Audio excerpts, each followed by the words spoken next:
जैसा कि आप सबने मैथोलॉजिकल स्टोरी के बारे में कहीं ना कहीं से सुना या पढ़ा होगा, आज मैं आप लोगों के सामने एक ऐसी कथा प्रस्तुत करने जा रही हूँ जिसका नाम है वृंदा कैसे बनी तुलसी। इस कथा में मैं आप लोगों को बताऊंगी किस तरह दानव कुल कन्या तुलसी बनी, तुलसी का विवाह भगवान विष्णु के साथ क्यों कराया गया। साथ ही साथ मैं आप लोगों को बताऊंगी कि तुलसी का महत्व भगवान विष्णु की पूजा में क्यों है और शालिग्राम तुलसी के पीछे का रहस्य क्या है। तो हेलो फ्रेंड्स, मैं हूं सौम्या और मेरे YouTube channel the story tour पर आप सभी का स्वागत है। मेरे साथ वीडियो के एंड तक जरूर बने रहिएगा। तो चलिए स्टार्ट करते हैं। पौराणिक काल में एक लड़की थी जिसका नाम वृंदा था।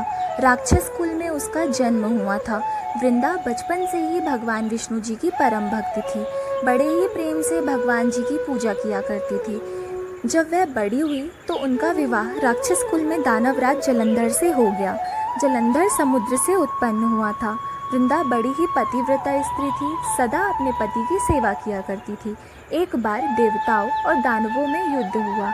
जब जलंधर युद्ध पर जाने लगे तो वृंदा ने कहा, स्वामी आप युद्ध पर जा रहे हैं, आप जब तक युद्ध में रहेंगे मैं पूजा में बैठकर आपकी जीत के लिए अनुष्ठान करूंगी और जब तक आप वापस नहीं आ जाते मैं अपना संकल्प नहीं छोड़ूंगी। जलंधर तो युद्ध में चले गए और वृंदा व्रत का संकल्प लेकर पूजा में बैठ गई। उनके व्रत के प्रभाव से देवता भी जलंधर को न जीत सके। सारे देवता जब हारने लगे तो भगवान विष्णु जी के पास गए। सबने भगवान से प्रार्थना की तो भगवान कहने लगे कि वृंदा मेरी परम भक्त है, मैं उसके साथ छल नहीं कर सकता। पर देवता बोले, भगवान दूसरा कोई उपाय भी तो नहीं है, अब आप ही हमारी मदद कर सकते हैं। तब भगवान ने जलंधर का ही रूप रख लिया और वृंदा के महल में पहुंच गए। जैसे ही वृंदा ने अपने पति को देखा वे तुरंत पूजा में से उठ गई और उनके चरण छू लिए। जैसे ही उनका संकल्प टूटा, युद्ध में देवताओं ने जलंधर को मार दिया और उनका सिर काटकर अलग कर दिया। उनका सिर वृंदा के महल में गिरा। जब वृंदा ने देखा कि मेरे पति का सिर तो कटा पड़ा है, तो फिर ये जो मेरे सामने खड़े हैं ये कौन है। उन्होंने पूछा, आप कौन हैं जिनका स्पर्श मैंने किया। तब भगवान अपने रूप में आ गए पर वे कुछ ना बोल सके। वृंदा सारी बातें समझ गई। उन्होंने तब भगवान को श्राप दे दिया, आप पत्थर के हो जाओगे। भगवान तुरंत ही पत्थर के हो गए। सभी देवता हाहाकार करने लगे। लक्ष्मी जी भी रोने लगी और प्रार्थना करने लगी।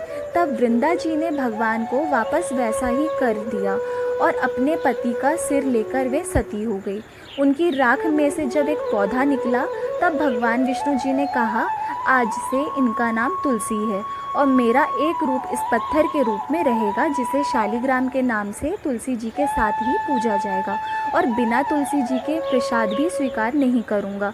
तब से तुलसी जी की पूजा सभी करने लगे।